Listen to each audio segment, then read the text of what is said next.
Om Ajnana Timirandasya Jnananjana Shalakaya Chakshurunmilitam Yena Tasmai Shri Gurave Namaha Shri Chaitanya Manobhishtam Sthapitam Yena Bhutale Swayam Rupa Kadamayyam Dadati Swapadantikam Vandeham Shri Guru Shri Yuga Padakamalam Shri Gurum Vaishnavansya Shri Rupam Sagrajatam Sahagana Raghunatanvitam Tam Sajivam Sarvaitam Savadutam Vaijana Sahitam Krishna Chaitanya Devam Shri Radha Krishna Radham Sahagana Lalita Shri Shakhamidamsya He Krishna Karuna Sindhu Dinabandhu Jagatpate Gopesha Gopika Kanta Radha Kanta Namostute Sapta Kanchana Gaurangi Radhe Vrindavaneshwari Rishabhanu Sute Devi Pranamami Hari Priye Vancha Kalpa Rajodasya Kripa Sindhu Vyadevacha Patitanam Pavanebhyo Vaishnavebhyo Namo Namaha Jai Shri Krishna Chaitanya Prabhu Nityananda Shri Advaita Gadadhara Shrivasadi Gaura Bhakta Vrinda Hare Krishna Krishna Krishna Hare Hare Hare Rama Rama Rama Hare Hare.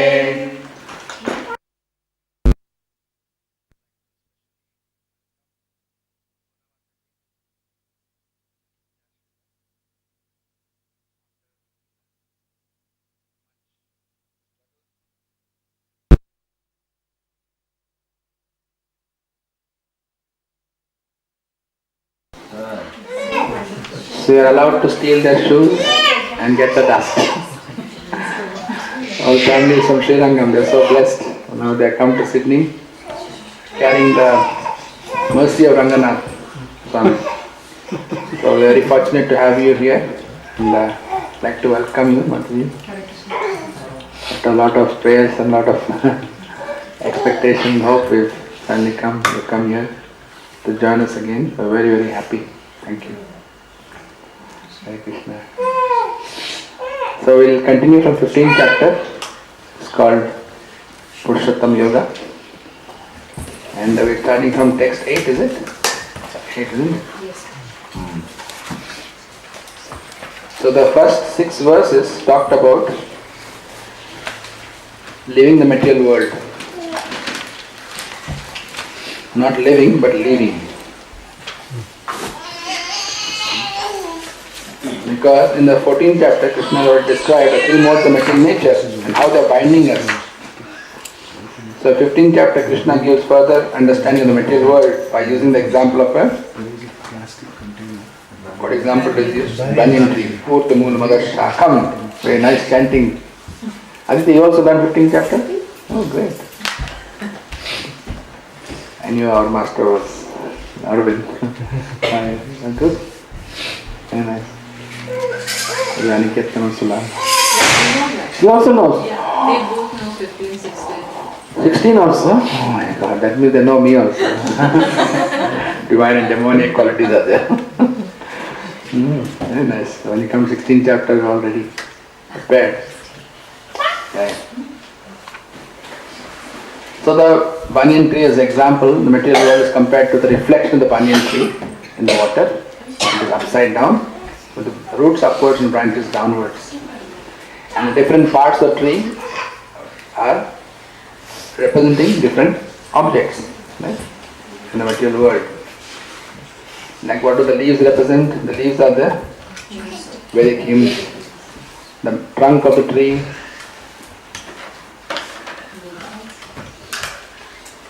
planetary systems, yeah? And then the root is ultimately coming from the spiritual world.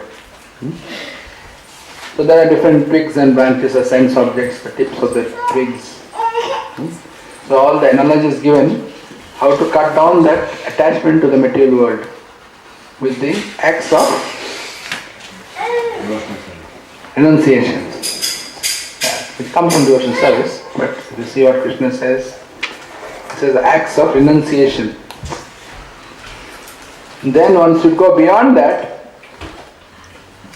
and surrender to the Supreme Person. That surrender to Supreme Person is known as Purushottama. And the surrendering process, Krishna describes in the 5th verse. Nirmana moha adhyatma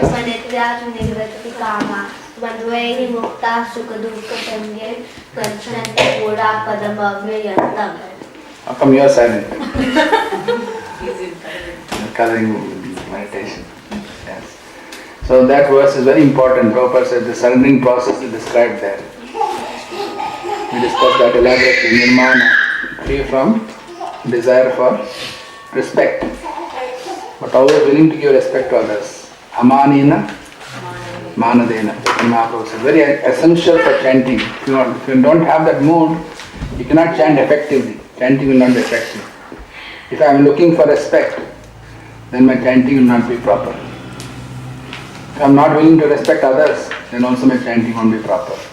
So nirmana, mana is very important. Nirmana. Moha, free from illusion. Jita sangha dosha, free from sangha, false association. Very good. What is false association, real association? Yeah. Asat sangha is false association. Sat sangha, devotee association, is real association. Asat sangha tyag, hey Vaishnav achar. Nectar instructional sweet. Sangha tyaga sato vrate. So devotee is known by one who gives up bad association, materialistic association. Jita sangha dosha. Adhyatma.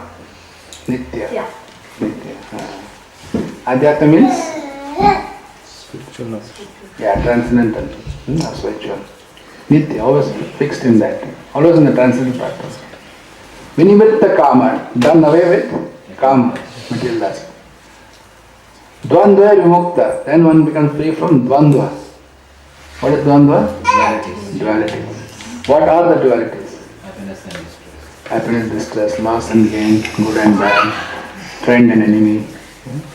All these are dualities. Because when you identify the body, when you identify the material world, you see duality. I see something as good and I see something as bad. They are all mental concoction. Second chapter we read, right? Which verse is that? They are all mental concoctions. Very good. Shita Ushna Sukha Dukkadaha Agapayanityas. This is the Agapayana Anityas. They come and they go. You cannot avoid. Distress will come for sure. And happiness will come for sure. So what we should do? Thumbs. Pratiksha. We should learn to tolerate them. Not get disturbed by these things. It is also described in the second chapter, right? A devotee is not disturbed by these dualities. So he knows whatever is coming comes from Krishna. So when a difficult situation comes, that difficult situation, the opportunity is there in that. So difficulties and challenges are seen as opportunities. To take more shelter of Krishna, to depend on Krishna more. So working on his new temple project is giving a lot of impetus, opportunity to surrender because it's so difficult. The task is very hard. What we are trying to achieve is extremely difficult. So we can't do it on our own. We can realize that. At least now it's abundantly clear. We need the mercy of the Lord to manifest such a big project is not within our capacity. The Lord's mercy is absolutely necessary. But at the same time, we can't say, oh, Lord's mercy and not do anything about it. We should try very hard, work very hard. And that will please the Lord. So that duality of the material world, we get free from that if we absorb ourselves in devotional service. Because when you are doing service, we are forced to surrender to Krishna. We are forced to surrender. Because we see it's difficult. I was hearing the other day how the demigods had lost their kingdom and they wanted to get back because they had offended their guru, Brihaspati. They lost their whole kingdom. Indra, Chandra, Vayu, all lost their opulences and the kingdom because they offended the guru, Brihaspati. They lost all the power. So they had to approach the Lord Vishnu, and pray to him, please give us back our kingdom, give us back our quarters. We are thrown out of the house, we are thrown out of everything, we are on the street now. Please help us. So Lord Vishnu said, yeah, you go and negotiate with the demigod to churn the ocean of milk. Sagar Mantana you do. If you do that, then you will get the nectar. And if you drink the nectar, you can get back your kingdom. You become strong, and with strength you can fight the demons and get back. But there is a condition. What is the condition? You need their help. You can't do it on your own. You have to negotiate with them. So the demigods thought what else to do. So they went and negotiated with the demons and said, you come and we both will churn, we'll take half. Demons also wanted nectar, and they knew they can't get on their own. They need Devata's help also. And Devatas knew we can't get on our own, we have to cooperate with the demons. So both work cooperatively. And now they're saying how they're going to churn. They need a mountain. So they got the mantra, Lord Vishnu said, now use Mandara mountain. Now how to get the mountain there? Very difficult. They tried lifting, they all got crushed, so many of them. They couldn't even lift it. Finally again Lord Vishnu came and put it in the ocean. Then they started churning with the Vasuki snake as a rope. They found it's wobbling. It's not even sitting properly. Now what to do? Then again we went to Vishnu and said, again we need help. So he gave the idea, he gave the know-how, he gave the material. There are builders, bill of materials. All the materials provided by him, design provided by him. And then said, okay, I'll come as Kurma Avatar and I will, as a tortoise. It described Kurma Avatar, his shell was 800 miles diameter. But the diameter of Kurma Avatar's shell, 800 miles. Not kilometers even, 800 miles. So you can imagine that's more than 1,000 kilometers. Yeah, even more. 16. Yeah? 1.6, no? Yeah, it's about 13,000. Yeah, 13,000 like that. 12,000 to 13, yeah. That many kilometers, just the diameter of the shell of Kurma Avatar. And on his back they put the Mandara mountain and they start churning. And for him, he felt like a scratching itch was getting scratched. He felt very good. He felt when he was dozing off to sleep. He felt very nice. Oh, I'm getting a massage. Big mountain resting on his back is just like scratching on his back. He felt very nice. He said, this is very nice. I'm getting a lot of pleasure from this. This is very pleasing. So they did like that. Of course, even there also, Lord Vishnu warned them, when all the gifts start coming out, when you start churning, a lot of things will come out of the ocean. Don't be tempted by them. Don't take any of them. So again, you see the surrendering process. And again, of course, the demons, they wanted to hold the head of Vasuki. And the demons wanted the head side. And they told the demigod to take the tail side. Because they thought head is more prestigious. But actually that worked against them, because when they started churning, a lot of poison came out from Vasuki's body because he was getting, detox. All the toxin is coming out. So all the poison, many demons died with that poison. So that also was a big loss for them. But anyway, they started churning, and of course as they were churning, a lot of items came out. Lakshmi came out and Airavat came out and a lot of things. And finally at the end, who came? Huh? Dhanvantari came with a pot, golden pot of Amrita, which will give you immortality. Immortality means life equal to Brahma. It's not become immortal forever like Lord Vishnu, but it's immortality to the extent of getting life like Brahma. Won't die in this creation. So it's a pretty long life, because how many years is that life of Brahma? 311 billion. 311 trillion, 50 billion, after that we don't know. It's get a computation error. I don't know how to expect out of that. It's quite big. So they are all fighting for that, naturally. So he came, and as soon as he showed the pot, the demons took the pot and ran away. And then demigod said, "Aapna mehnat kiya, worked so hard, and now the nectar is gone. We did work so hard, did such a big project, and now someone else has taken the nectar." That were demons. Now they'll drink that and we'll be finished. So again they went to Vishnu and said, "Please help." Again they have to surrender to him. Every step is making them surrender so that they won't forget him. Because demigods, they call Sakam Bhaktas. When there is danger, they call out to the Lord. Oh, Sasra, Shirsha, Purusha. Immediately they start chanting. As soon as danger is gone, they forget Vishnu, they forget mantra, forget problem, forget demon, the enjoyment. Where the dance, bring the drinks, oh, happy hour, ho ho ho. So they are busy enjoying dance and music and all these things. They forget completely. Until next time again another problem comes. So Vishnu makes sure they always have problems, so they'll always be surrendering. That is his mercy upon them.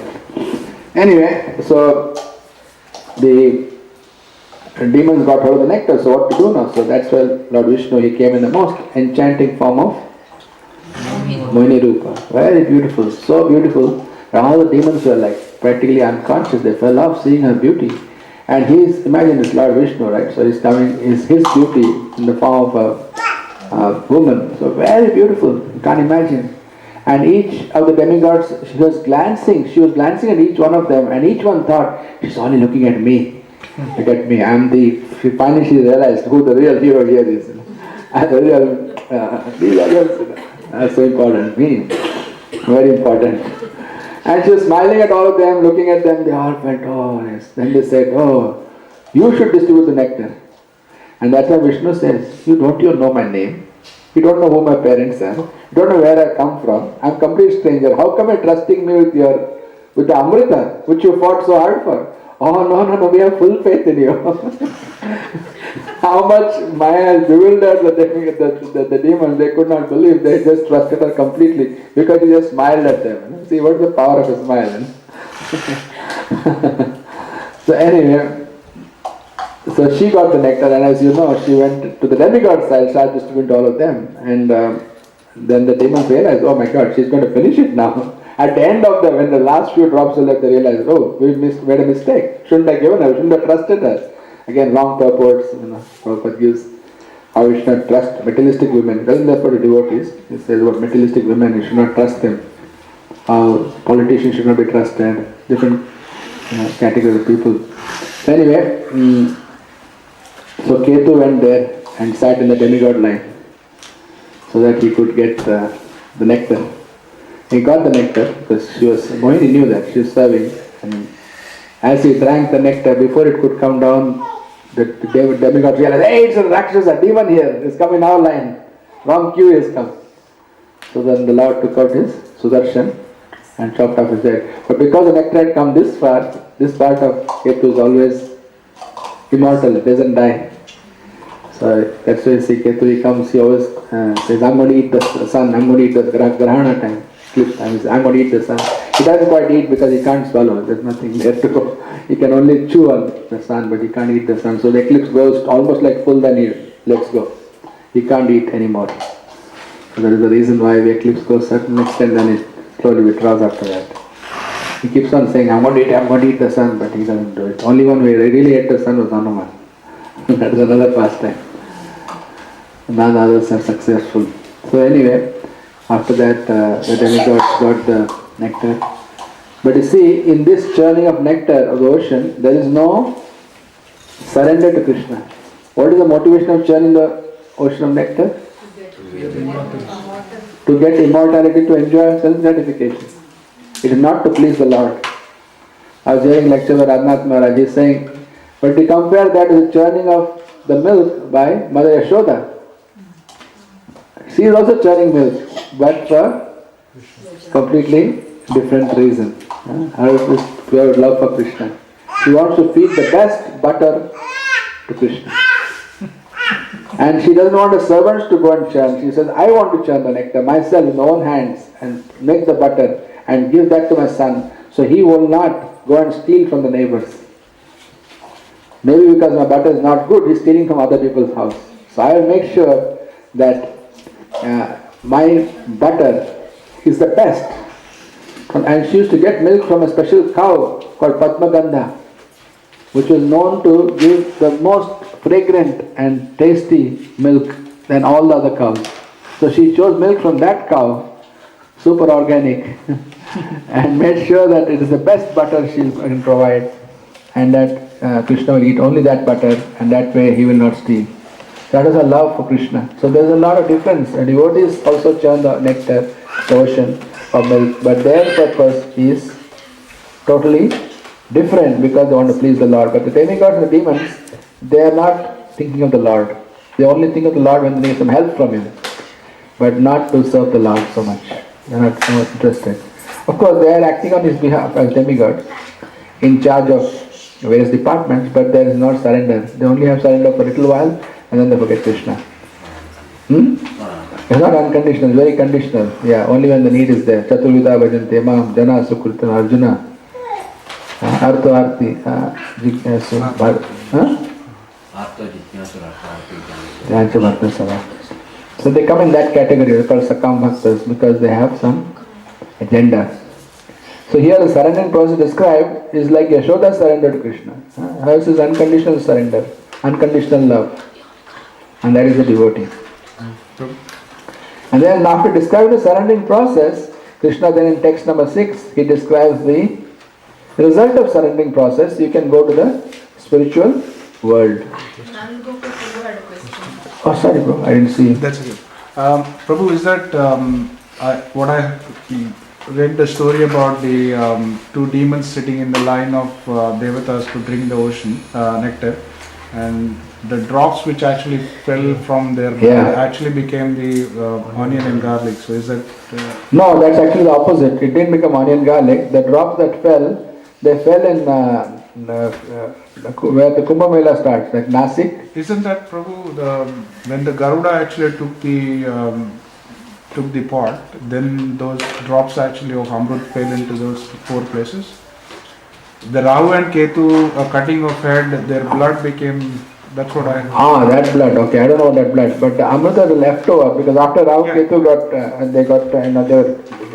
they failed in an attempt, then still the pot had some drops left, then all the demons and demigods, then Vishnu, Mohini left. So then they started fighting for it. Then few drops fell out of that pot that was left over, and that fell at Nasik, and that's where the Kumbh Mela takes place. But also nourishes, right? Nourish, Nasik, Karagar, then Ujjain? No, Ujjain, not Ujjain. Sorry. No, Nasik only. Nasik and this thing, Triveni Sangam. Triveni Sangam. then Haridwar and But also apparently in Africa, I was hearing some devotees from Africa, they're saying, Prabhupada also said one drop fell in Mauritius also. Yeah, that's why it's so green and so beautiful. So it fell a couple of places around that area. I heard Mauritius being mentioned. One drop fell there. And then that's why that place is also so fertile. And Prabhupada also mentioned that Mauritius will be the first country to be, the entire country become Krishna conscious. The whole nation be Krishna conscious. The first nation to be fully Krishna conscious. I mean the government is devotees and ministers are devotees. And the whole government will become, when it happens, it will be the first country. See, every country is slowly coming up, right? And Prabhupada also predicted that China will be the biggest preaching in the whole world. When China, and it's now taking off now. Recently they had a festival of China, Ritesh was telling me. They organized festival of China, and the government gave funds to the Hare Krishna movement to bring swamis, sannyasis and gurus to do kirtan, to give lectures, to hold japa meditation seminars, kirtan, everything. So the Chinese government is giving funding for that, to come and participate in Festival of China. And Prabhupada told Tamal Krishna Goswami that when it starts, it will be the biggest. It will be the biggest preaching, because there's more than 1 billion people out there, and they are all looking for something. So they are becoming very good devotees. Yes, Prabhu, then why it is getting degraded in India? When the India is the most holiest place and all 4 drops fell in India, then why this bad thing, politics? That Amrita was for material reason. It's not they are not, the Amrita they are looking for was to get freedom from birth and death and enjoy sense gratification. It is not for purpose of... But still, as we say, India Of course, it is holy place. That will, no doubt India will be the hub. That will continue. See, despite all Mughal invasion, British invasion, French, Portuguese, Spanish, so many invaders have come and gone, right? Indian culture is still not gone. Culture is still there. But our problem is we take it too much for granted. And we have been brainwashed by the British to think that our culture is inferior. So we lost it. But then it's not fully gone. Krishna always makes sure, yada yada dharmasya glanir bhavati bharati. He makes sure that the adharma is rectified. It always comes back. But you see what happens in anything new you take up, it's nice, Like you see in India, the Christians, those Hindus who become Christian, they are more serious about Christianity than the Christians who have been Christians for many generations. They are not so interested. But newly converted, they are really interested. So Chinese are the newest country taking up Krishna. After Russia, China is the next big country. So when they take it up, they'll take it up more seriously because there's something new for them. But after a few generations, they'll start getting again, it's alright. They become very complacent. That's the human psychology. So, but India will always be there. India's position is India. It's not going to change. If we misbehave, then that's why India lost to all these foreigners, because we compromise the Krishna consciousness. We become too attached to karma kanda, rituals, and worshipping the demigods for material gain. We forgot bhakti. Pure bhakti was lost. That's why our Vaishnava acharyas had to come to re-establish pure devotion service, because that was forgotten. That's why we got taken over by all these invading conquerors. Okay, so the text number 6, Krishna puts an ad out for the spiritual world. That's his advertisement. Which is that verse? Nata bhashyate.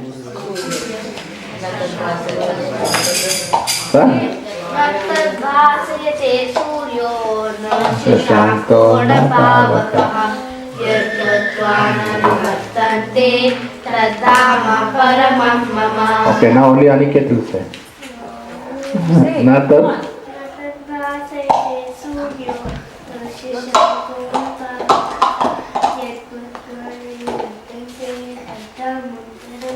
very good, excellent, good boy. So that is Krishna's ad for spiritual world. Come here, come to my home.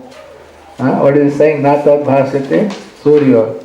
Not illuminated by the sun. Or Shashanka means? Shashanka is moon. Pavaka means? Pavaka translates electricity. It could be fire also. Fire or electricity, whatever. Not illuminated. You don't need any of these to illuminate them. Why? How is it illuminated? By the Brahma Jyoti. And where does Brahma Jyoti come from? Krishna. Comes from Krishna. Comes back from Krishna.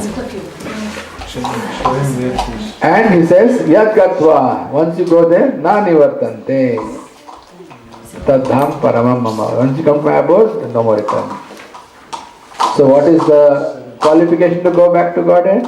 Is described in the previous verse. We have to surrender to Him. And the surrendering process he gave in the 5th verse. 6th verse telling, if you surrender, you come to my abode. Now he explains in the 7th verse, why this abode, we are entitled to go there. What is our right to go there? Based on the fact that we are fragmented parts and parcels. Mamai vamsha jiv loke jivota sanatana.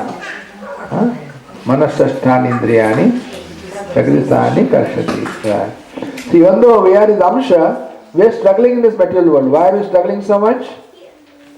Because we have got the 6 senses. With the sense of, but why with the 6 senses we are struggling? We materially contaminated. Because we have forgotten Amaya Amsha Jiva Loke. Forgotten that we are his part and parcel. We forget that relationship.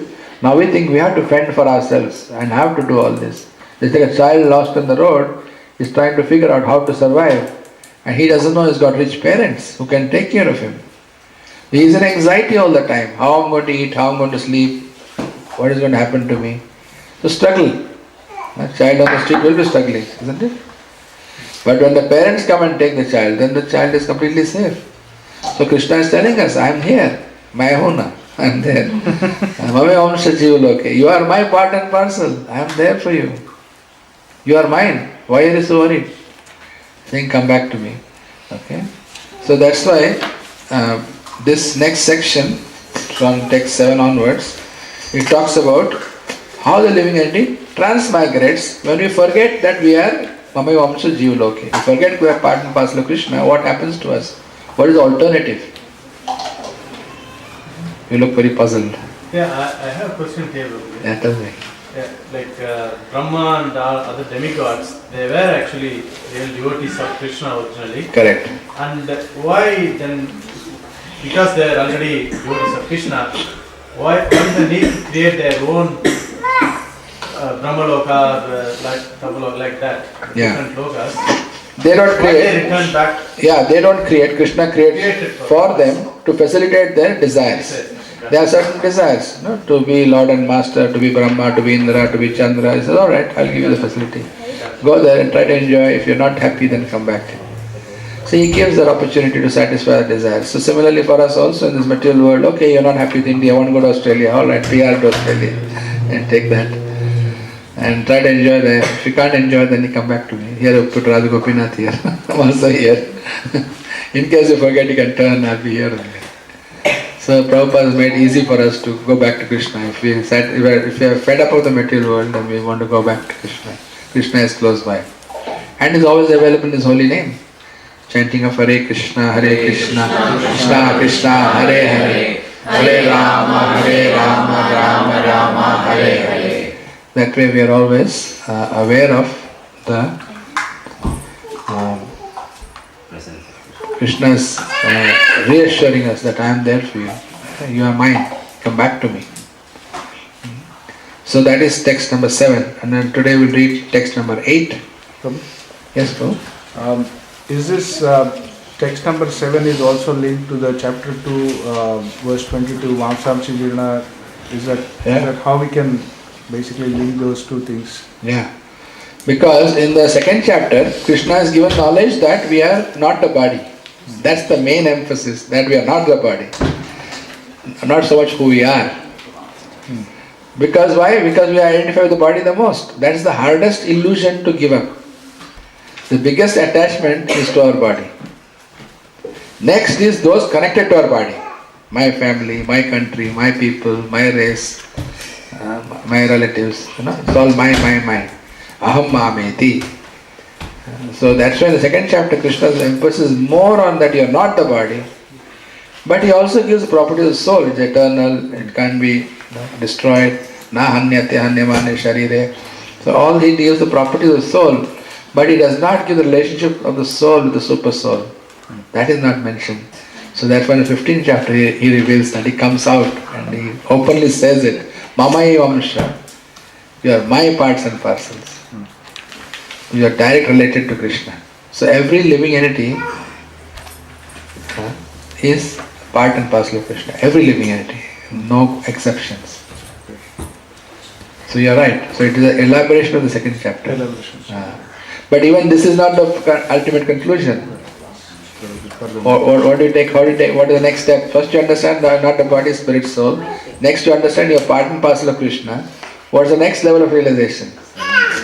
Servant of Krishna. Jiva Swarupa hai Krishna Das. Nitya Das, servant of Krishna. So relationship is not ambiguous. It is not unknown. It is known. Servant. In what? Again, then you go further. Okay, what type of servant? Then there are 5 rasas, primary rasas.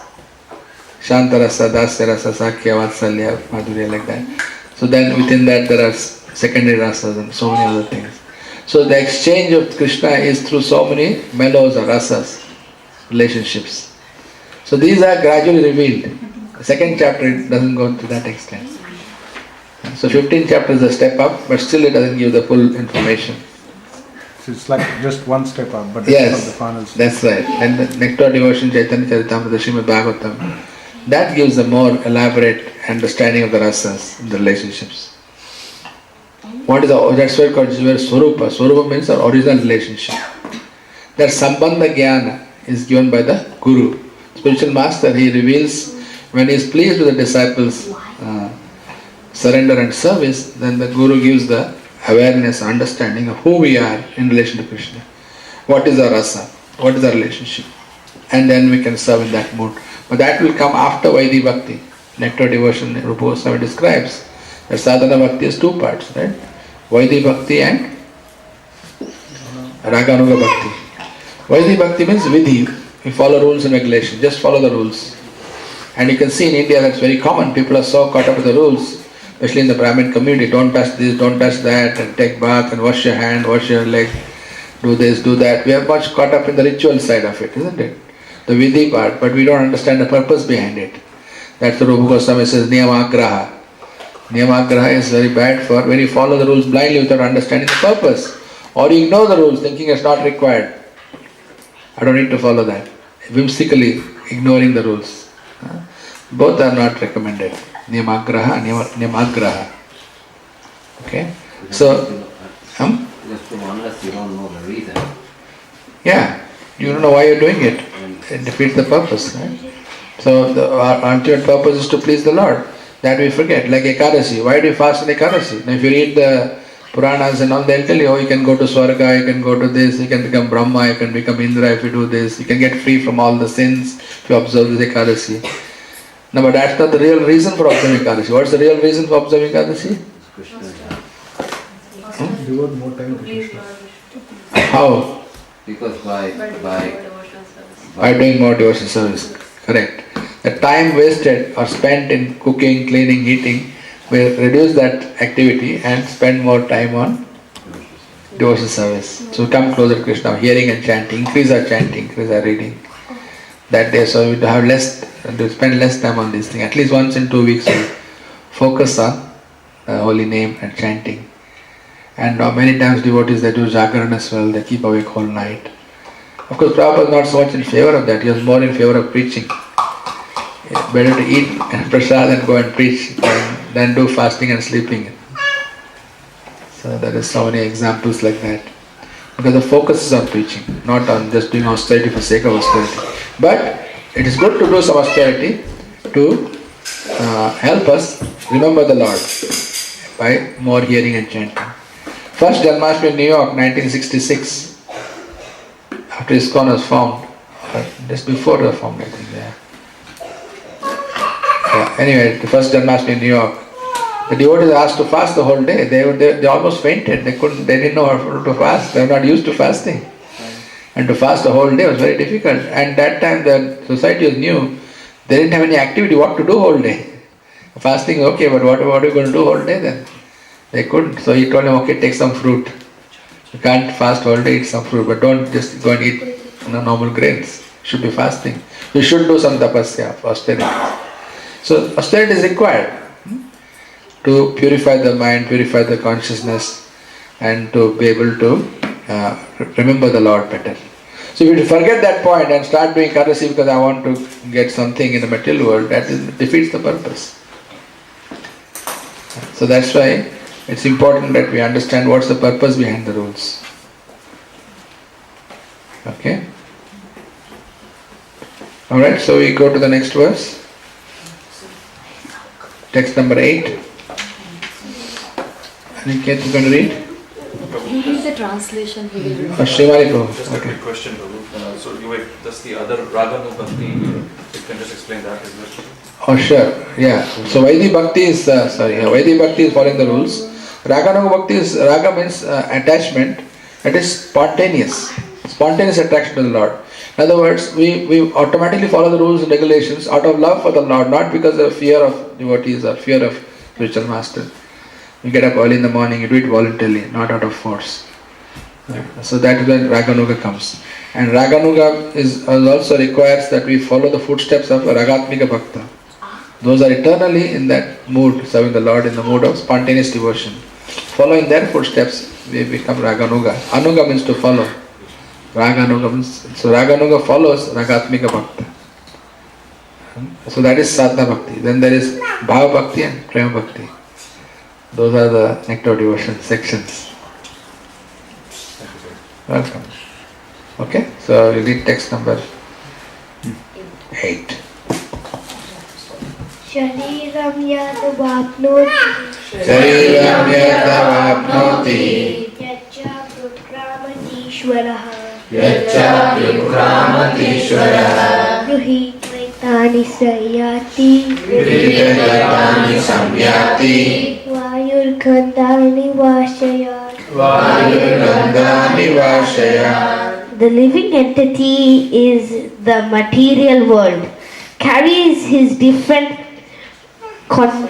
conceptions of life from the body to another, As the air carries aromas, thus he takes one kind of body and again quits it to take another. Very good boy. Well done.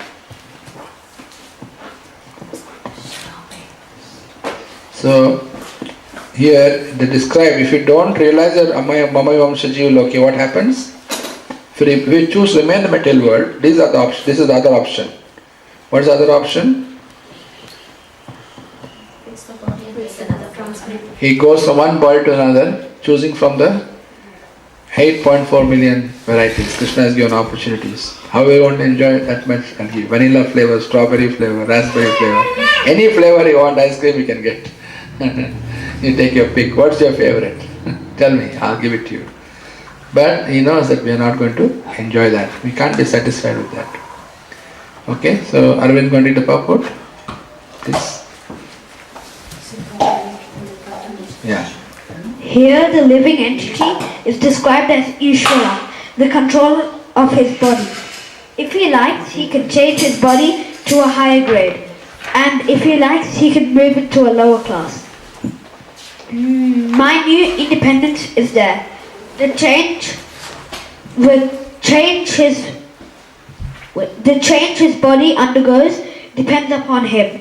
At the time of death, the consciousness he has created will carry him on to the next type of body.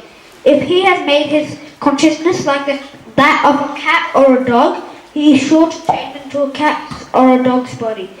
And if he has fixed his consciousness onto godlike qualities, he will change into a form of a demigod. And if he is in Krishna consciousness, he will change into form. He will be transferred to Krishna Loka in the spiritual world and will associate with Krishna. It is false claim that after the annihilation of this body, everything is finished. The individual soul is transmigrating from one body to another, and his present body and present activities are the background of his next body. One gets a different body according to the karma, and he has to quit this body in due course. It is started here that the subtle body, which carries the conception of the next body, develops another body in the next life. This process of transmigrating from one body to another and struggling while in the body is called karsati, or struggle for existence. Very good, Arvind. Well done. So what do you learn from this verse? This is the question we discussed last time, Rasandra, right? Yeah. Whether the soul carries a subtle body carries the soul. So what's the conclusion? In fact, Prabhupada tells in one of his lectures that even when we dream, our body is carried, our subtle body is carried. Yeah. Like for example, if you're walking, is the body carrying the soul or soul carrying the body? Forget subtle body, let's look at the gross body first. Yeah, if the soul is not there, why is the body going to carry anything, right? But externally it appears, one may use the term that the body is taking the soul with him. But actually body has no sense. Similarly, subtle body also has no consciousness on its own. It has no. So one may use as a term, as an expression, the subtle body carries the soul from one body to another. But actually subtle body doesn't have the power to decide where to go. It has no power. Because soul is there, the subtle body is active, isn't it? So in terms of expression one may speak like that, but actually the subtle body is mind, intelligence, false ego. How can that decide? That is not, that is inanimate. It's not animate at all. But you may find statements saying that the subtle body carries the soul from one body to another. But that does not mean the subtle body is the one who decides where to go. That makes sense? Just like when you walk, the soul is the one that is deciding where you want to go, not the body. The body has no life. Other dead body should start walking then. No, the dead body cannot walk because soul is not there. So the operative bit is the soul. Though manifested externally, looks like the body is carrying the soul from one place to another. I just, after the class, I thought about it. I said, yeah, I can understand, right? The body powered by the soul. Exactly. That's the good way of putting it. Yeah, nice. Yeah. So that's the proper understanding. Though by expression we may speak like that, we may say like that, just a common language, English language, you may speak like that. In reality, it doesn't happen like that. So I hope that point is clear. Later on I thought about it, I thought, yeah, it makes sense. So depending on what we have been meditating on throughout the life, end of the life, that's what will be our consciousness. What we're most attached to in this life will become our focus. And Bhagavatam gives example of Bharat Maharaj. He focused on the deer and so he ended up as a deer. But as the devotees like Ajamil, even though he was focusing on his son Narayan, but because he happened to call the name of the Lord, he got a second chance. He didn't go back to God straight away, but he got a second chance. That's why there's a book by Prabhupada, which was translated after he passed away. A second chance. The book is there. He had written that article of the book, but it was not published. After he left, they found some material. They found the book is there and they printed it. So the book has come out afterwards, after he passed away. They went through his belongings, they found that he had already written something, but it was never published. No one saw that because the focus was on printing Bhagavatam, Chaitanya Charitamrita, which were the important books. But there was also this light of the Bhagavat. He wrote a special book for presenting to the Japanese. He didn't end up going to Japan. But he had made a plan how to preach to the Japanese. Special cartoons and characters he made. Chinese looking personalities so that they can identify with the Japanese looking personalities so the Japanese people can get attracted. And he knew where to be flexible and where to be strict. One would say, how can Krishna look like Japanese? There is no Japanese Krishna. But for the Japanese Krishna, he wanted people to understand in their terms so they can relate, oh, that looks like one of us, okay. They can connect to the book better. So Prabhupada's way of making it appealing to them without compromising. So like that, so whatever you're most attached to at time of death, that's what will become prevalent, and yam yam vapi smarana bhavam yanti kalevaram tam tam evais bhavam bhavita. So whatever state of mind one quits the body, he will attain that state without fail.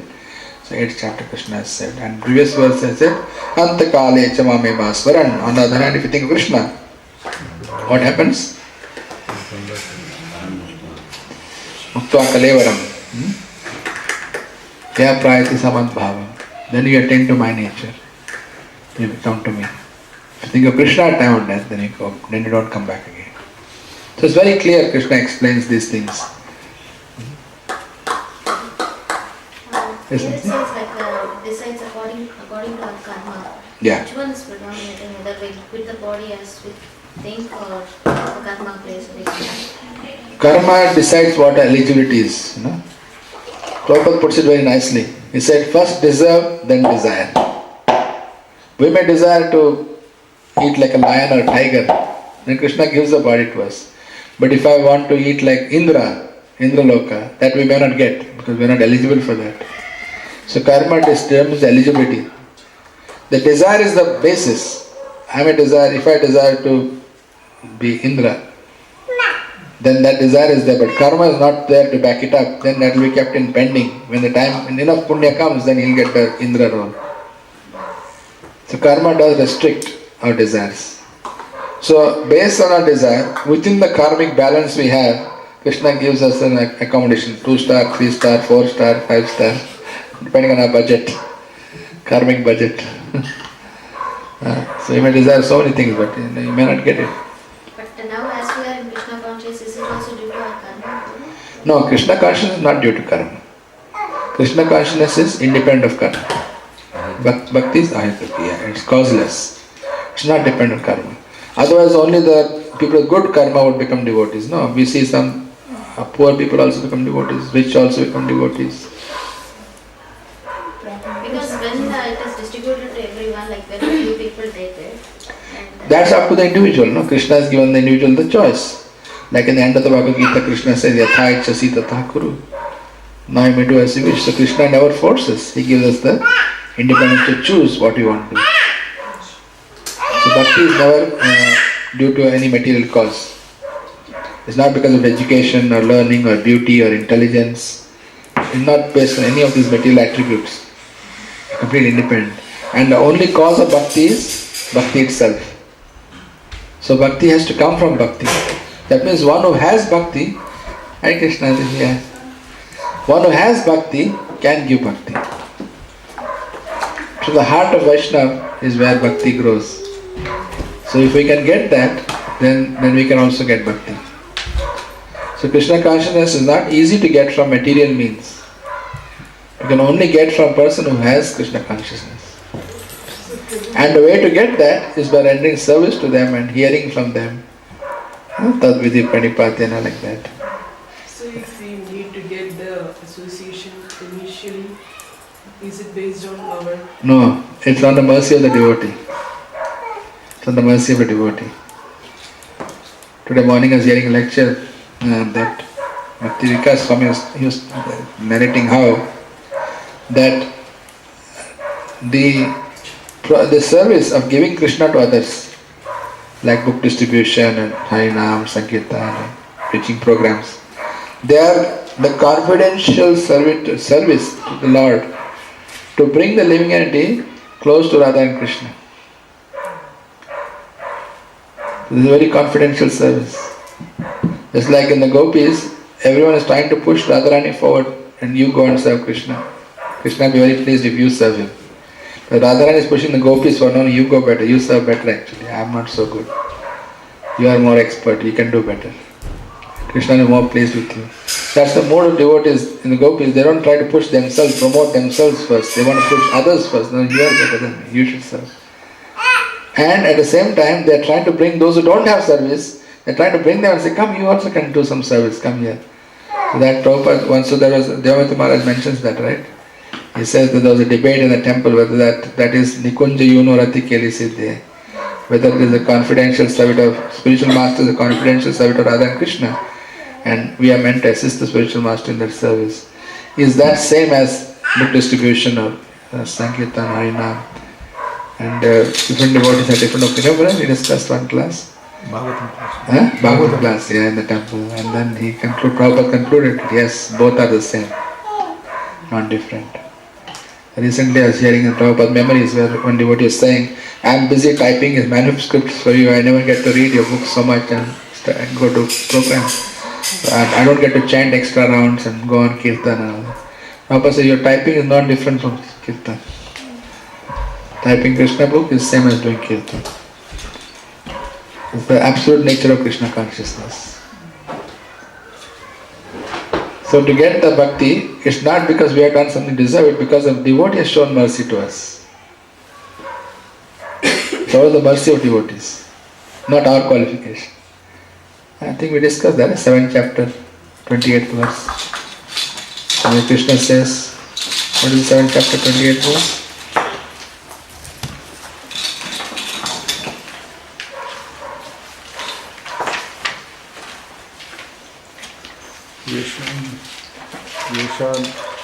Tantrata Papam Jananam Te Tandramoha Nirmukta Bhajante. What's the translation? Persons who have acted piously in previous lives and in this life, and whose sinful actions are completely eradicated, are free from the dualities of delusion, and they engage themselves in my service with determination. So devotees asked Prabhupada, we are not free from pious life, we have been eating meat and drinking alcohol and doing all sins. Where do we get our pious credits from? Prabhupada said, I gave you the pious credits. So that is the mercy of the devotee. It's not, that's why it's called causeless mercy. If it had a cause, it would not be called causeless. It's nothing we did that we are getting this. In the Karma Kanda section, people say, yes, because I did this punya, I got this phala. I did this pap, I am getting the suffering. Whereas here, there is not due to either of those, papa or punya. But those who acted in Krishna consciousness in the past life, they find easier to take up the process. That's what this 728 says. But if that's lacking, then Krishna provides that. So, sorry, Prabhu. So, I know you got a hand up. I've not forgotten. Yeah. So on this point, so when we just read this Sloka 7, chapter 7, Sloka 28. Yeah. It says that persons who have acted piously in previous lives, Yeah. they get this devotional service opportunity. Correct. So again, doesn't contradict with what we said, because No, it is no. also karma. Because Yeah, but this piety is piety is not punya like we talk in the material sense. This is called sukruti. Yeah. There is a difference between punya, because see, punya is material. No? Bhakti is not material. Bhakti it is always called, as you said, ahetuki, causeless. If it is causeless, moment you say punya, you are putting a cause to it. Isn't it? Moment you put an attribute of punya, you are putting a cause to it. You are saying that's the cause. Oh, I have been pious, so I got this chance. Of course, being pious makes one more conducive to spirituality. Prabhupada says in the Nectar of Instruction that the mode of goodness, Sattva Guna, is a springboard to Krishna consciousness, but it's not the cause of Krishna consciousness. The moment something becomes a cause, it's not causeless anymore. Yeah, exactly. Yeah. So So the word pious has been used there to indicate pious credits coming from Sukruti, not coming from material punya. yes, but here is so where does it say ahaituki? Where does it say that it is possible? It doesn't say in Bhagavad Gita. Bhagavatam it says, Bhagavatam. Ahaituki apratiyata yatma suprasidati. That's one verse, there are many verses. You can do a search on ahaituki in Vedabase, you will find heaps. Yeah, correct. Shishashtam also ahaituki is there. In many places. But my the confusion here is there is a previous life cause here. Yes, but that cause is not material cause, it is spiritual life. That means neha bhikavana soti pratyavayan vidyate svalpa apyas dharmasya trayate mahato vayat. That means any devotional activity you did in the past life will help you to take up devotional service, which continue from where you left off. Yes. That previous life is mentioned there, yes. But that is bhakti has become the cause of bhakti, not something else. Not punya has become the cause of bhakti. So you got to clear that up clearly. Punya is material realm, bhakti is transcendental. So, Transcendental cannot depend on the material. It is not possible.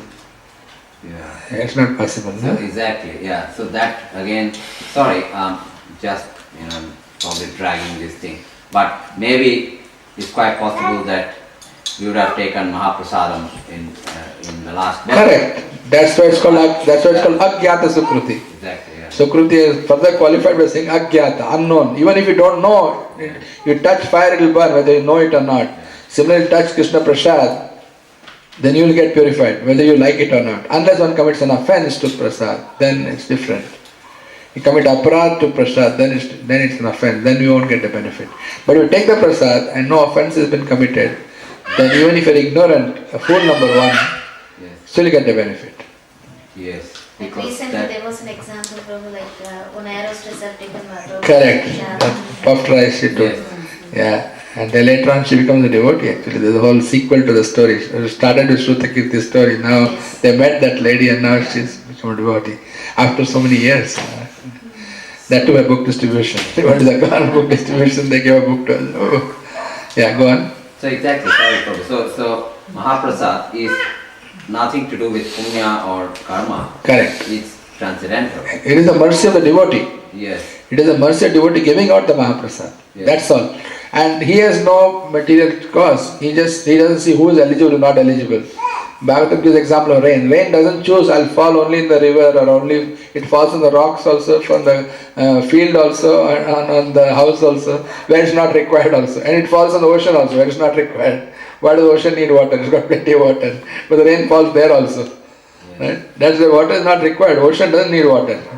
But rain falls there also. So mercy is given out. It's up to us to take it. That's why Prabhupada gives example of the ducks. In the morning walk, he saw the ducks. You know the story of the duck? The ducks were in the pond and they were all walking. And Prabhupada threw some Mahaprasad to them.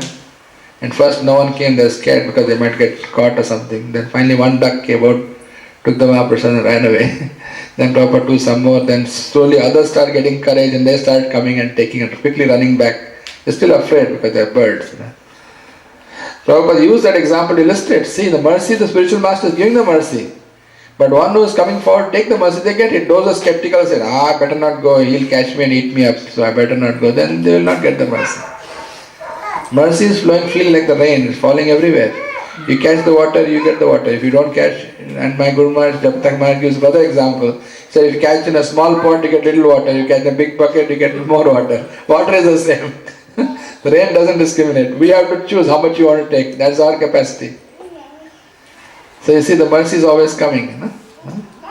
So that's why it's got no material cause. Okay, that's very important chapter. Yes, Prabhu. My monthly still has been pending. Linked to that, Prabhu.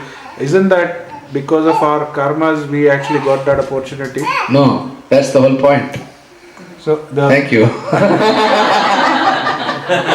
because of our karma, we actually got in contact with the devotees. No, karma is material. Karma is material. Bhakti is transcendental. That's what I'm trying to explain all the while. So exactly. Sorry there, Prabhu. So it's just because of Lord's mercy that probably in our previous birth we would have got the opportunity to eat Mahaprasad. Yes, we have done devotion service, not because of punya. Yes. Not because of punya, that's what I'm trying to clarify. Not because you dug some wells or you gave in charity to the brahmanas and... That's the example that you gave of the ducks. Yeah. If suppose say all of us are going, on the street and it's just because Lord's mercy, prasadam is being distributed. Yes. And just one person out of the whole group, he just feels like having it and he gets that opportunity to have it and he gets some... Everybody gets the opportunity, he takes the opportunity. He takes the opportunity. That's the difference. Yeah. All the ducks got opportunity, equal opportunity. But that one duck decided to take the opportunity. Yes. So it's up to us to grab that opportunity. Krishna is, the Guru is spiritual master is out there giving. But not everyone takes it. Mataji, before anybody else. It's okay. I think you have already answered the question. My question was the same. Because I was wondering, like Mataji said, previous life and what we discussed in the Bhakti Diksha is that why we are here in Krishna consciousness, because you have done all the pious activities and like you have been to this holy dhams and all, maybe in past life or this life, so that's equivalent to what you are here now. That is like quota, you have to be in Krishna consciousness. So I was wondering, like if that is a devotional service what we have performed unknowingly or knowingly, or it's same like karma kanda, but you said it's not Karma kanda, it can't be. Karma kanda is material. See, it is a combination, because the combination of our previous devotional service we have done and the mercy of the devotee. So even if you have not done devotional service, like Prabhupada told the devotees, I made your pious credits. They had not, he said, you have not performed devotional service. I am giving you the bonus. I am giving it to you. Pure devotee decides to give, Krishna can't say no. He is obliged to take care of that soul who is the object of mercy. Like the way you are coming from New Zealand and giving it to us. Nothing, don't compare, please. Like it's a causeless mercy, but then what I heard is like you have to be in the holy dham. You have to visit the holy dham, or that is not the criteria? No, that's even not the criteria. Because tirthi kurvanti tirthani. The pure devotee carries the holy dham wherever they go. Similarly, we are in Australia, but we are getting mercy. Yeah, it's there. Prabhupada established ISKCON center. We can go. Prabhupada established, and he said our temples are non-different from Vrindavan. So you go to 180 Falcon Street, you are in Vrindavan. They like it, whether they like it or not, it's there. You may not agree, but it's there. That's why Bhakti Tirtha Swami, he was asked when he was leaving his body, you want to go to Vrindavan to last days? He said, no, not necessary. Every Prabhupada Tirtha is Vrindavan. He firmly believed in the statement of Prabhupada when he said every one of our centers is Vrindavan. Especially those centers opened by Prabhupada himself. All the more reason that is Vrindavan. And Radha Gopinath is established by Prabhupada. We're so fortunate. The only two sets of deities established by Prabhupada in the whole of Australia, Melbourne and Sydney. That's it. So we are fortunate, and Melbourne of course is more fortunate. He was established deities in the same place even. Same temple even. In our case, he was in a different temple. But anyway, given time, maybe we can purchase that building where Prabhupada first established Radha Gopinath. That could happen. What another question is like, because there are people, like most of the people are going to Vrindavan for Yes. the last days. Yes. So you're saying that mercy is there in every center. Yes. Prabhupada has given us that mercy. My question is like whether you have to be in the temple for the last days, or yeah, I mean you have to renounce the life, your material desires, and then you have to be in the temple, or either they go to Vrindavan, because when like other part than the Sydney temple is not like Vrindavan. There is certain radius. That's yeah. The Nectar devotion describes certain radius that is called like Mathura Mandal and Brajbhumi, Navadvip Mandal. There are certain radius there. Purushottam Kshetra, Jagannath Puri is mentioned 80 kilometers. I think Vrindavan is 80 miles. So there is a certain radius in which the Dham has its influence. That's all considered part of the Dham. So if you're living in Ruchika just close by, she's already in Tata Gopinath Dham. But you may be on the border, just inside of the third, with the border just Kellyville or something like that. Stanhope Gardens maybe. Which one you are in? No garden. Okay, included. We'll ask Krishna to extend the border. Maybe if you can to include Schofields also. But now Radha Govinda is going to come there, so that will become another, that will become in that circle. So yeah, so this is I heard from Japatak Maharaj. He said it depends on the potency of the person installing the deity, that the Mahima of the deity is established over a certain area. Like Jagannath Puri says 80 kilometers, or 80, I think 80 kilometers, yeah. A certain range is given as the Kshetra, the field of the Dham. So that way, every Dham has certain potency. In that area, the Dham is manifest in its original form. So that's why, but as every center Prabhupada said is not Vrindavan, so we have that opportunity to live close to the temple as much as possible. So in the last days, yes, if you're living in the West, you're not in India, not in Vrindavan or Mayapur or Jagannath Puri, then it's good to be at least within a certain range of the temple, close to temple. I mean, many times I heard in Chapati also some devotees in the past, in the story of Stoka Krishna is there. They made him, they allowed him to stay in the temple, in the ashram. They gave him a room when he was dying from cancer. And there were all the devotees looked after him and took care of him till the last days. He was actually living in the temple, in the ashram, and they gave one room for him for his last days. So sometimes devotees make that kind of arrangement also to live in the temple itself. So it depends on that's why we build a new temple quickly, we'll have all these facilities. New temple will have a lot of rooms, there will be a lot of guest rooms, so we can go and stay in the, when you get old really, and you can go and stay in one of the rooms and still be in Sydney, because maybe family is here and you'd rather be here than go to Vrindavan where you don't know anyone. Not practical for everyone to go to Vrindavan, may not be practical. So Prabhupada decided to go back to Vrindavan, but he took a risk. At the age of 70 he went out to America and all, suffering to heart attacks. He could have left his body anytime. According to the astrologers, he was supposed to live only for 70 years, 310 is up. So 70 years is finished now. My time is up now. I'm just living on borrowed time. Any moment I can go. He used to always emphasize to his disciples, become responsible. Whenever they acted irresponsible, you tell them, become responsible. I might go anytime. What will you do then? You can't depend on me to solve all your problems. Right? Right, Vijay? You understand what we're discussing? Yeah. Good girl, you're a smart cookie. You're very sharp. You're very sharp. Conclusion from this, it is supposed that you leave your body within a, when you are in a town, so you are sure to go back to Krishna. Yes. So that's why many people at their last stage of life, they go to Vrindavan and they stay there. That is Despite true. of the fact that the whole life they would have not had a devotional service life. Yeah, that is Krishna's choice whether he wants to give or not. We can't demand, look, I bought this flat in Vrindavan, now I'm in Vrindavan, leave my body here, Krishna, you better take me back to God. You can't demand like that. So it's not a demanding position. Same analogy like, shooting.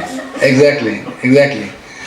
But we should take a, that's why devotees only hope is if we take a humble position. Then we got a chance. If you are arrogant and puffed up and try to challenge, forget it, not going to make it. But again, it's the time of death, what we think, isn't it? Correct. Vrindavan will live in You may live in Vrindavan, but you're thinking of sense gratification, what's the use then? So that's a very good point. So there's so many factors involved, isn't it? It's not just physically living there.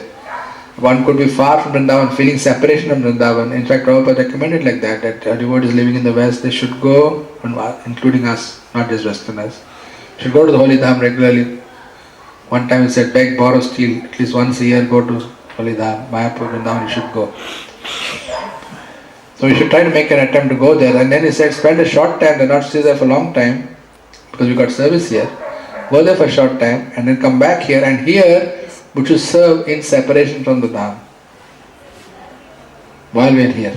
So I'm missing Vrindavan, I'm missing Mayapur, I'm missing Jagannath Puri, whichever Dham is, you don't have an attachment, it comes naturally. So once you go there, you like some places and you feel at home, and you know this is your real home.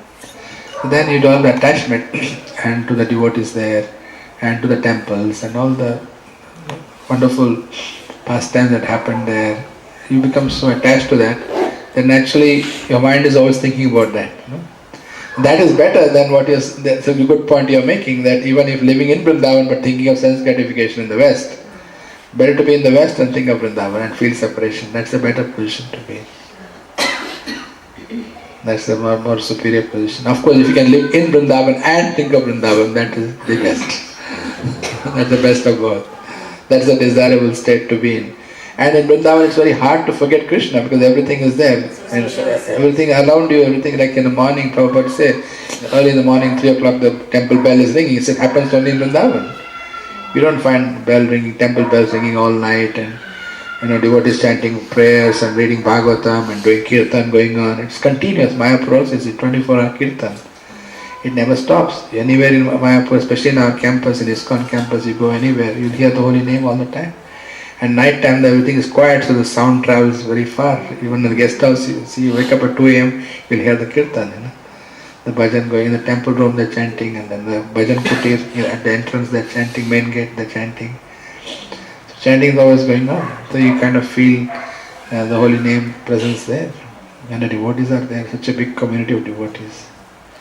It's very powerful. Mood is always there. Mood is always there. Because Mayapur is more Avadarya Dham. In Vrindavan is more strict. Commit offences, you can get reaction for that as well. Whereas in Mahaprabhu is a more merciful mode. He does not punish the offender. Like in Vrindavan you get punished. When you get rewarded, you get punished also. In Mahaprabhu you only get rewarded, there is no punishment. But of course one should not deliberately try to take advantage of that again. So everything has to be taken the proper way. But yeah. So Krishna is giving us opportunities to come back to Him. And Holy Dham is one way He's made it easy for us to come back to Him. To think of Him and come back to Him. So when you quit the body, as is mentioned here, the soul is transferring from one body to the other.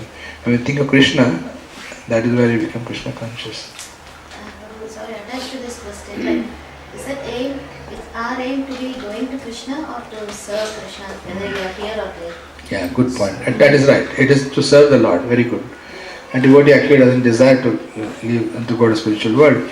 But having said that, one devotee told Prabhupada, I don't mind staying in the material world and serving you. So Prabhupada said, not a good idea. You should still go back to Godhead. You don't want to stay here. We should not desire to stay here. Rather, as you rightly said, wherever the Lord wants us to serve Him, we should accept that. And this life only we are getting experience that Sharmukhi and I are going to New Zealand and going to Japan, and we don't plan for it, it just happens. But if there's service to be done there, that's welcome. Nice. If Krishna is giving a chance to start Bhakti Vriksha there, and then we have nice association of devotees, then it's nice. Why not? So then we can come here, we get best of both worlds. It can work out like that. So that's an opportunity. Krishna is giving us opportunity. Okay, you want to serve me? Okay, you get take this opportunity. So rather we should enthusiastically grab that opportunity, because everyone doesn't get it, and we ourselves will not get it all the time. Right? What's the guarantee you'll get tomorrow? There's no guarantee. You got today, take it. And wholeheartedly, full-heartedly serve. Because then the Lord will think, oh, this devotee wants my service so much, I better make sure she gets enough service. So He'll give you enough service, because your desire is like that. This is such a great privilege actually. The more you serve, the more you realize what a privilege it is. It's not ordinary. It is simply not ordinary. The Lord reciprocates in the most amazing way when you try to serve Him like that. He is just amazing. So the more we go deeper into service, the more ecstatic it becomes, rather than feeling it as a problem. But if you see superficial, you think, oh, so much inconvenience, so much problem. Yeah, superficially it is. That's mundane. That's not Krishna conscious. Huh? Materialistic, yeah, not mature. Mature Krishna consciousness will see the excitement of the Lord's reciprocation. Because here, the more deeper you go into devotional service, the more intense is the reciprocation from the Lord. As the reciprocation becomes more and more manifest. The sweetness of the reciprocation, the relationship becomes more manifest as you go deeper into the relationship. Whereas if you're doing superficially, you get some appreciation but not that deep appreciation. And the more deeper the appreciation, the more we get attached to the Lord and to His service.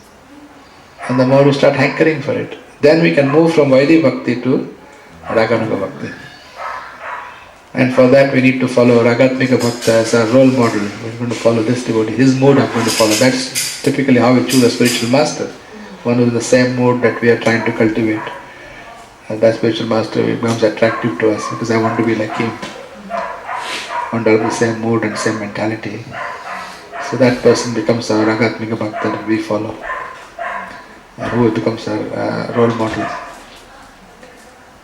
Eager to serve. Yeah, eagerness to serve. And your mood or your rasa is very similar to the rasa of the spiritual master, so you get the same mood. It just comes very naturally. Krishna makes that arrangement. But for that, first that intense desire should be there. Not just desire, but intense desire, very strong desire, above everything else. This is the topmost thing. There's nothing else. Nothing else matters. And sure enough, Krishna takes care of other things. We don't have to worry. If we try to remain within comfort zone, then Krishna will say, be in a comfort zone. That's all you'll get. You can't go deep into the inner circle of devotion service. You can't get into the inner circle. That itself is not service. And if you go out of our boundary and do Yeah. something, that is service. Yeah, when you go. Then Krishna gives more reciprocation and we get much more appreciation. The clock is not working. What's the time now? 1:45. Huh? 50. 10 to 1. 10 to 1. What's the time? Is that okay? Good, nice points. Thank you. Nice points you brought up. Yeah. I'm sorry, these things, like it cannot be explained, it has to be experienced. Correct. Yeah, that's why 9th chapter Krishna says, second verse. What does it say? 9th chapter 9.2. Yes. Which is the word there? Very good, Arvind. Excellent. Which word is there? It's a direct experience. You just mentioned experience? Pratyaksha. The word is Pratyaksha. Very good. Pratyaksha Gamdharana. It's a direct experience, right? Prabhupada gives a nice example. You can't explain to someone the taste of honey by asking them to lick the bottle of honey from outside. You're not going to get the taste of honey. No matter how much you do, you won't get it. But once you take a spoon and take the honey from the honey in the bottle and taste the honey, then you say, that's how it tastes.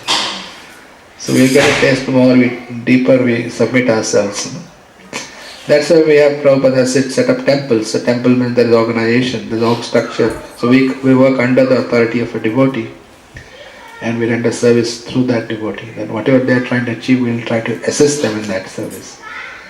And then as you take up more responsibility, Krishna will give you more and more responsibility, that you can also do a significant service because you are getting more and more deeper into the inner circle. But first you start off by saying, okay, I'll help you, whatever you need. And then simple jobs you do, then gradually become more and more involved and get more and more ecstatic realizations and reciprocation. But always Guru says take responsibility. Yeah, exactly. You always take that.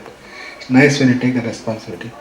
So with the new temple coming up, plenty of responsibilities. And I need a lot of help, especially today. I'm requesting all of you, please pray for us today. Fundraising dinner, it's a tough one.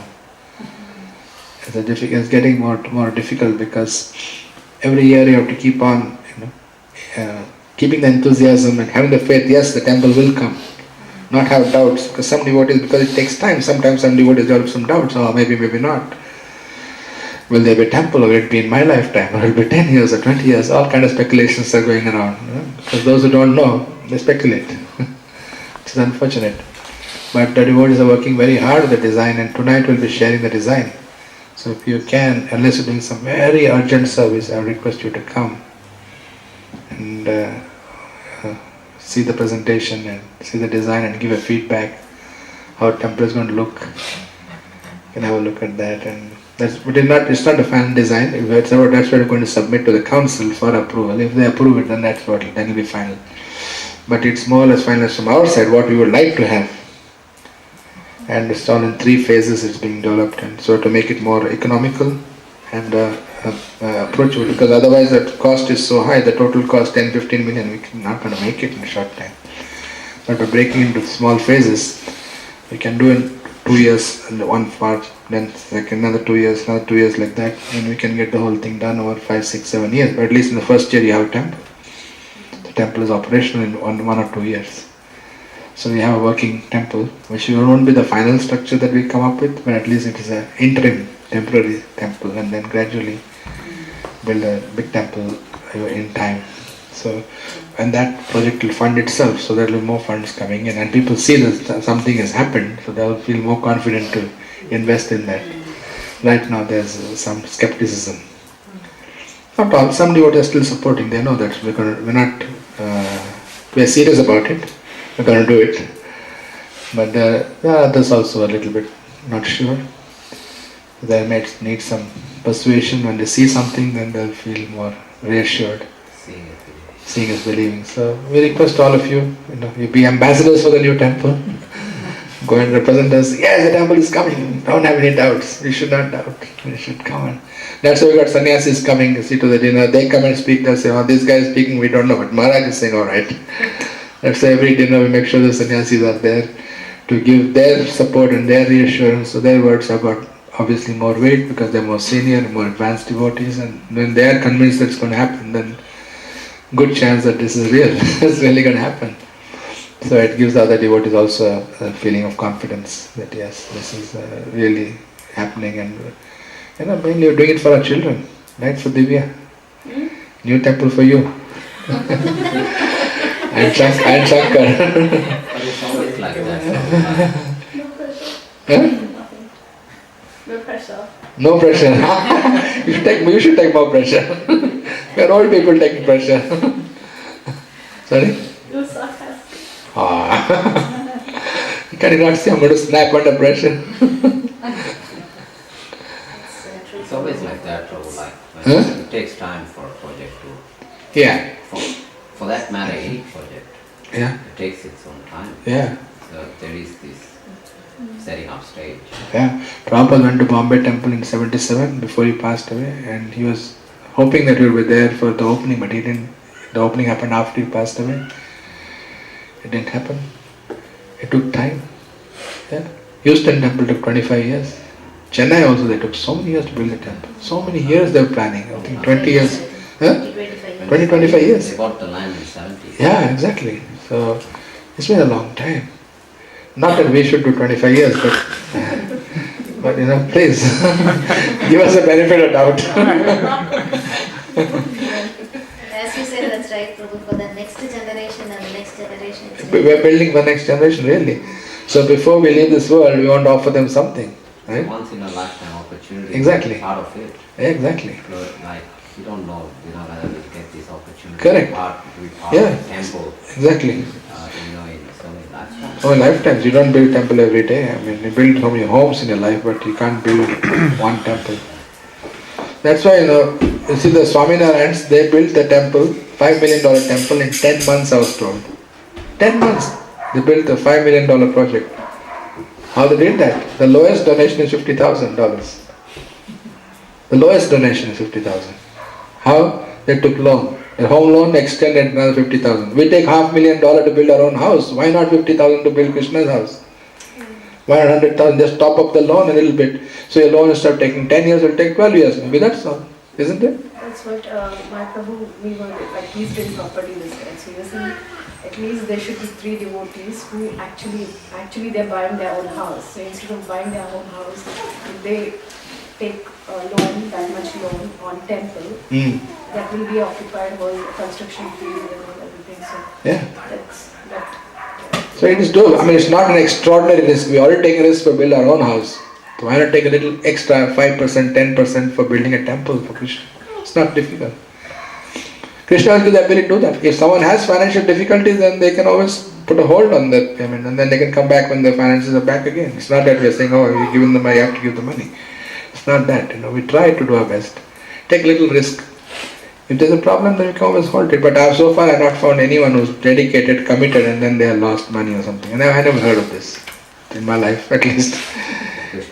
Krishna is there, even not. Otherwise, all the Bhagavad Gita is false there. What they lack, what they lack, he will provide. Anandaschintayantam, very good. So Prabhupada also says that you can blindly, gamble on Krishna, you will not lose. Exactly. You become a gambler but gamble on Krishna. Take a calculated risk, and it's a calculated risk. You take a risk for Krishna, Krishna will always make sure. And I have experienced all the time. My wife and I have arguments on this all the time. She doesn't like the risks I'm taking. She always says, are you sure, are you sure? I said, on that. You don't want to risk with that. Health. Health also Krishna takes care. I got